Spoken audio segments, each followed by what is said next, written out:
कस्तो मान्छे हो कि माया पनि देखाउनु आउँदैन, माया जताउनु पनि आउँदैन। कहिलेकाहीँ त अफेक्सन देखाउनुपर्छ नि।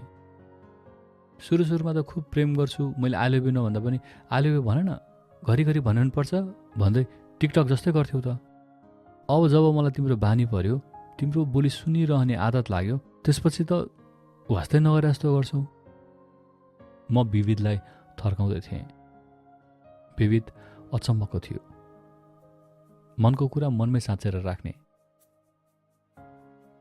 छोरी मान्छेलाई अफेक्सन चाहिन्छ, अलिकति केयर गरिदियोस् जस्तो। सुन न, कस्तो गाह्रो भएको छ पिरियड हुँदाखेरि भनेर सुनायो भने आशा हुन्छ उताबाट, ओहो आफ्नो ख्याल राख है, म भेट्न आउँ त, म लिन आउँ त, अथवा यस्तै किसिमको केयर अथवा माया देखाउँछ होला भनेर। तर विविध ठिक उल्टो थियो। ऊ भन्थ्यो, ए गाह्रो भयो भने सुत्देऊ नि त, यति भन्थ्यो। अनि ऊ सर्लक्क हराइदिन्थ्यो। ऊ हराएको देखेर मलाई